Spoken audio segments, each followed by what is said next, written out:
নমস্কার আমার প্রিয় শ্রোতা বন্ধুরা, চলে এলাম আবার একটি রোমাঞ্চকর ভয়ের গল্প নিয়ে আজকের এই নতুন এপিসোডের সাথে। আজ আপনি শুনবেন লেখিকা সঞ্চারী ভট্টাচার্যের লেখা গ্রাম বাংলার ভয়ের গল্প গরমের এক চায়ের আড্ডায়।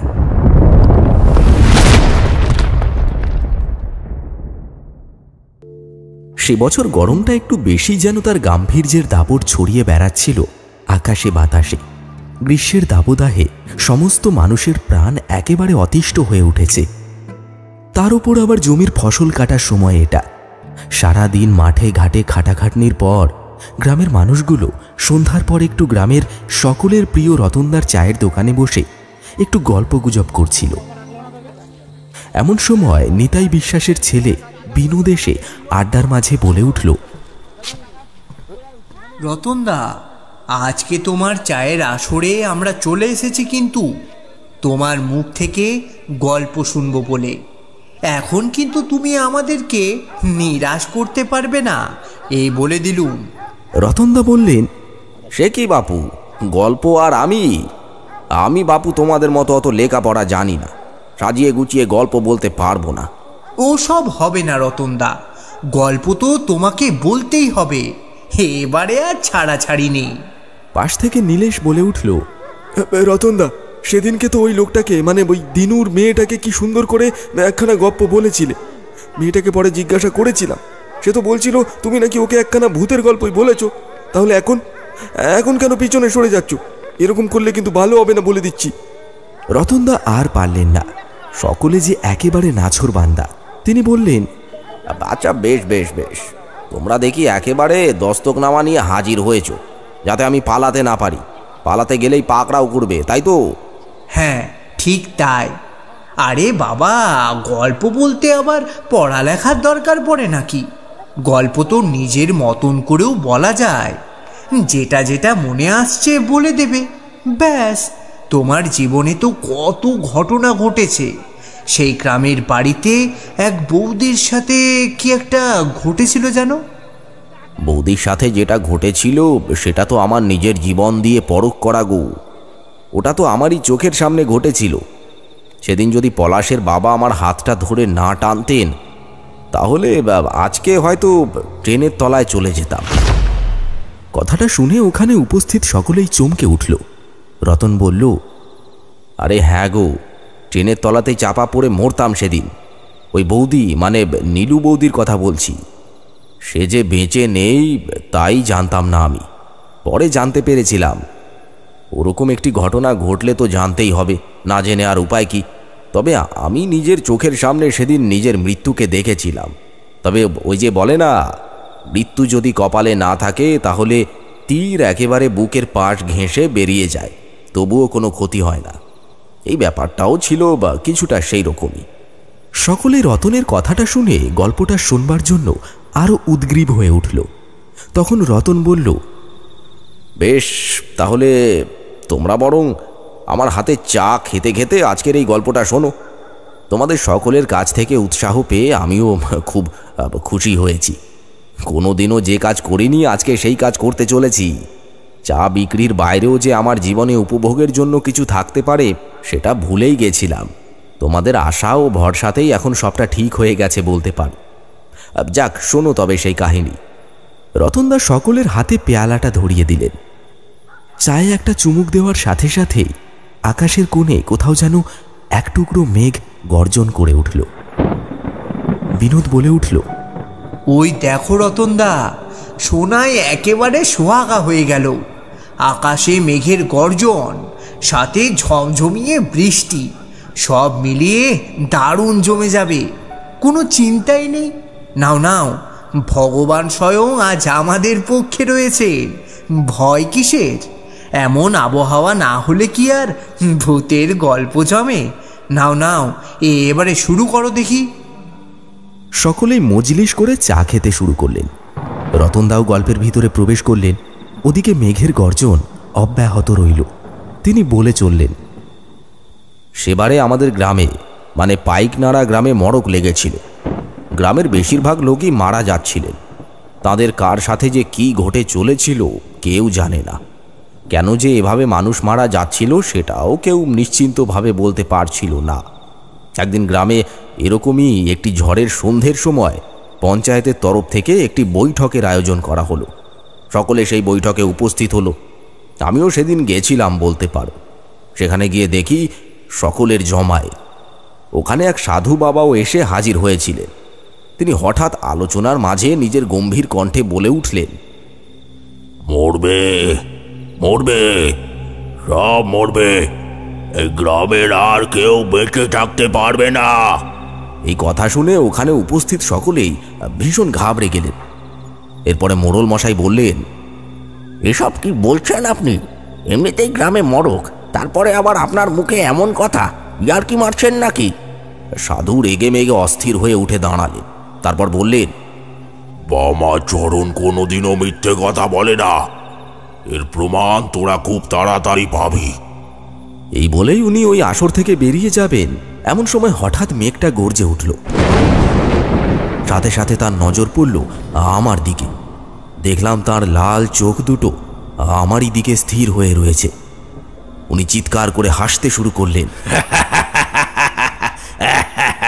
ভয়ানক সেই হাসি। মনে হলো যেন উনি আমার জীবন মৃত্যু সবকিছুকেই এক লহমায় মেপে ফেলেছেন। উনি চিৎকার করে নিজের কাঁধ ঝাঁকাতে ঝাঁকাতে বললেন, তোকে তো মৃত্যু চোখের সামনে দিয়ে বোকা বানিয়ে চলে যাবে। ভূতে বড্ড অবিশ্বাস না রে তোর, বড্ড অবিশ্বাস। কি বলিস? এই কথাগুলো কেউ কোনোদিনও আমাকে সামনে এভাবে বলেনি। আমি বিষয়ের সত্যতা পরখ করে দেখার অনেক পূর্বেই ওই লোকটির চোখের দিকে হাঁ করে তাকিয়ে রইলাম। কি ভয়ানক সেই দৃষ্টি! মনে হলো যেন উনি আমাকে খেয়ে ফেলতে চাইছেন। উনি সব কিছুকে শেষ করে ফেলতে চাইছেন।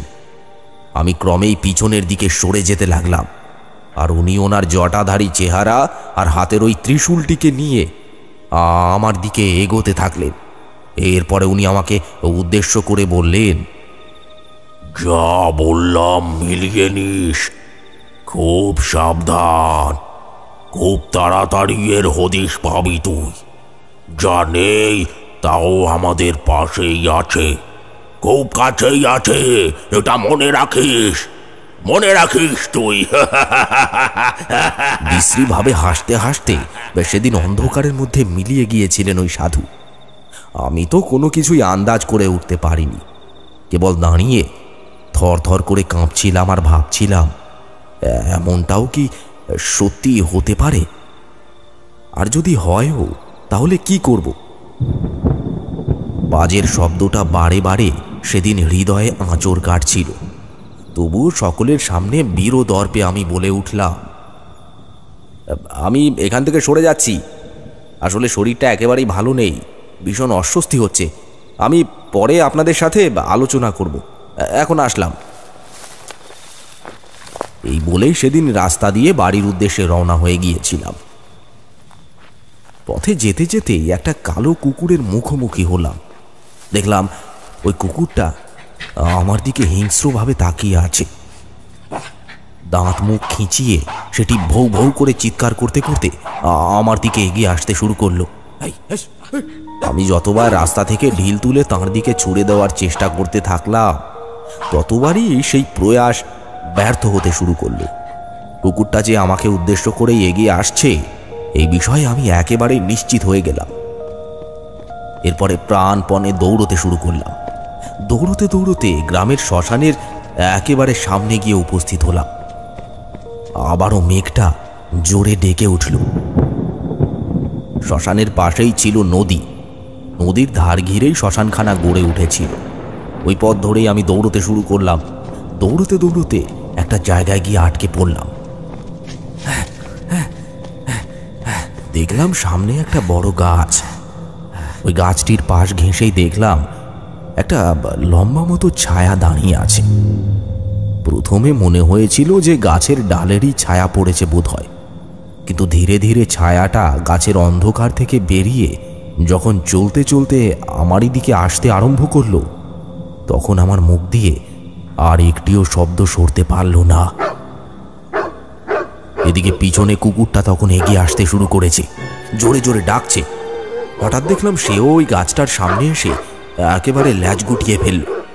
ওই ছায়াটা ওর দিকে এগিয়ে যেতে থাকলো। এগোতে এগোতে হঠাৎ দেখলাম একটা দমকা হাওয়া রেশের সাথে সেটির অস্তিত্বখানাই কোথায় যেন বিলীন হয়ে গেল। আর কুকুরটার দিকে তাকিয়ে দেখলাম সে কেমন যেন রাস্তার উপরেই নেতিয়ে পড়েছে। ওর শরীরে যেন কোনো শক্তি ছিল না। মনে হলো যেন কেউ ওর শরীর থেকে সবটুকু রক্ত শুষে নিয়ে চলে গেছে। কুকুরটার ওই অবস্থা দেখে আর ছায়ার কথা ভেবে আমি আবার সেখান থেকে দৌড়ে গ্রামের দিকে এগোতে শুরু করলাম। দৌড়তে দৌড়তে আমার বাড়ির একেবারে সামনে এসে উপস্থিত হলাম। এমন সময় নজর গেল সামনের বাড়িটির দিকে। দেখি সেই ছায়াটা ওই বাড়িটাকে আশ্রয় করেই দাঁড়িয়ে আছে।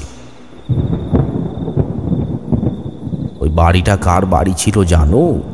ওখানে উপস্থিত সকলেই এক মনে রতনের বলা কাহিনীটা শুনছিল। এমন সময় ওদের মধ্যে থেকে একজন বলে উঠল, কার বাড়ি ছিল গো রতনদা?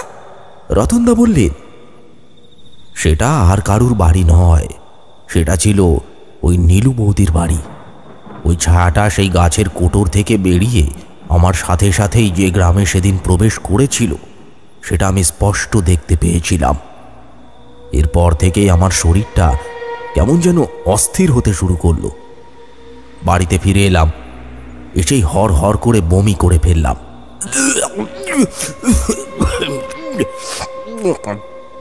শরীরের ভিতরটা কেমন যেন আনচান আনচান করতে শুরু করলো।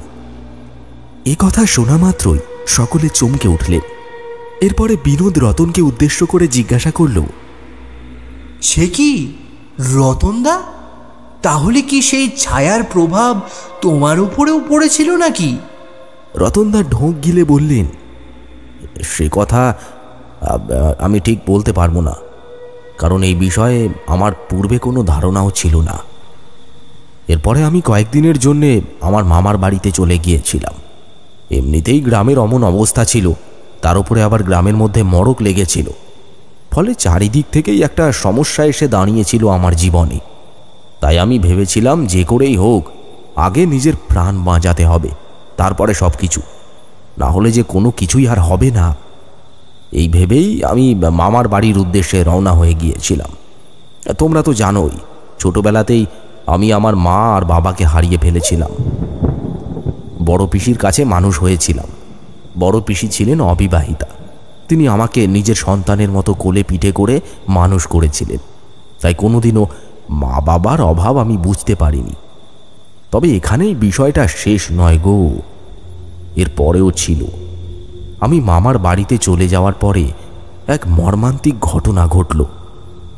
গ্রামের মোড়ল গ্রামের এক লোককে দিয়ে একদিন আমাকে খবর পাঠালেন, রতন, অত্যন্ত দুঃখের সাথে জানাচ্ছি যে তোমার মাসি আর নেই। মড়কে আক্রান্ত হয়ে তিনি পরলোক গমন করেছেন। তুমি গ্রামে এসে ওনার সৎকারের ব্যবস্থা করো। বুঝতেই পারছো আমার মনের অবস্থা তখন কেমন। এই গোটা পৃথিবীতে নিজের পিসি ছাড়া আমার আর কেউ ছিল না। সেখানে যখন পিসিও রইল না, তখন আর কি করতাম। পিসি আমাকে একবার বলেছিলেন, শোন, জন্ম মৃত্যু আর বিয়ে 3 বিধাতাকে নিয়ে, এর বাইরে কারোর আর হাত চলে না। আমরা কিছুই করতে পারবো না, সব কিছু তিনিই ঠিক করেন। বড় পিসির মুখটা বারে বারে চোখের সামনে ভেসে উঠছিল। আমার মামা বাড়ি একটু দূরে ছিল, মাথায় ট্রেনে করে ফিরতে হতো। যে লোকটি মোড়লের কাছ থেকে খবর নিয়ে আমায় দিতে গিয়েছিল সেও ওই গ্রামেরই বাসিন্দা ছিল। ফলে আমি আর দেরি করলাম না, যা ট্রেন পাওয়া যায় সেই ট্রেনেই গ্রামে ফেরার সিদ্ধান্ত নিয়ে ফেললাম। তারপর এক সময় ট্রেনে উঠে গ্রামে পৌঁছলাম।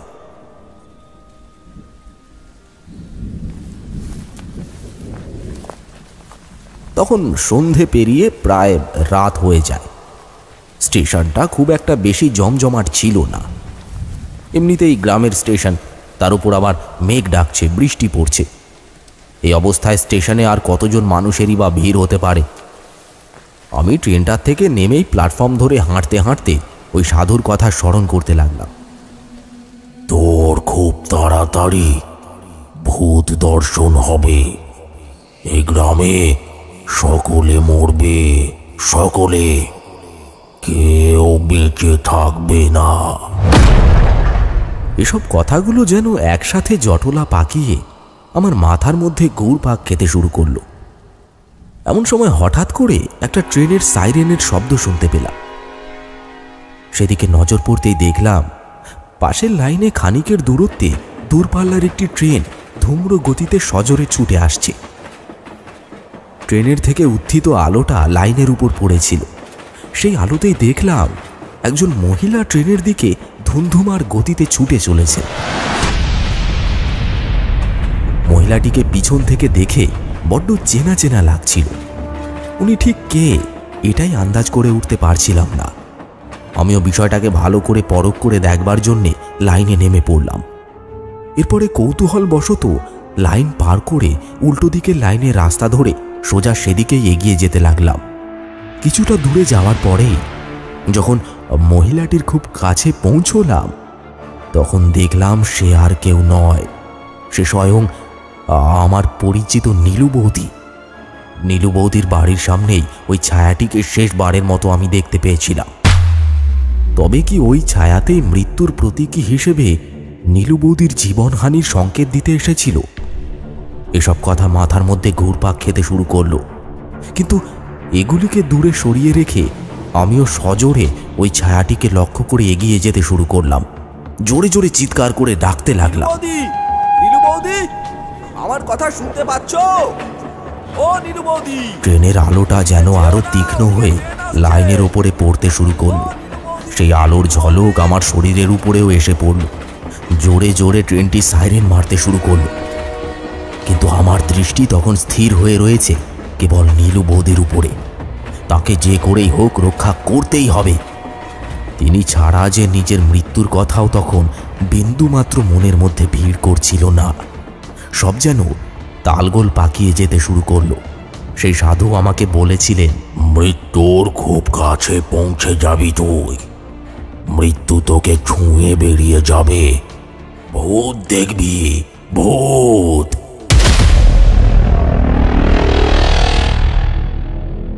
কোথায় কি, সামনে না ছিল ভূত না ছিল ভবিষ্যৎ, কেবল ছিল ওই ধুমধুমার গতিতে ছুটে আসা ট্রেন আর নীলু বৌদির প্রাণ রক্ষার বিষয়টি। আমি চিৎকার করেই চললাম। ট্রেনের গতি আরো দ্রুত হলো, সিগন্যালের গতিও আরো জোরালো হলো। মৃত্যু একেবারে নিশ্চিত ছিল। আর ঠিক সেই সময় ওই ছায়াকে ট্রেনের আলোর ঝলকের একেবারে সামনেটায় দাঁড়িয়ে থাকতে দেখলাম। এই যে স্বয়ং মৃত্যু আমার সামনে এসে দাঁড়িয়েছে। এমন সময় নীলু বৌদি শেষবারের জন্যে আমার দিকে পিছন ঘুরে দাঁড়ালেন। ট্রেনের আলোটা তখন নীলু বৌদির মুখের উপরে পড়ল। আমি দেখলাম, কোথায় নীলু বৌদি? সেখানে দেখতে পেলাম এক বিভৎস মূর্তিকে দাঁড়িয়ে থাকতে।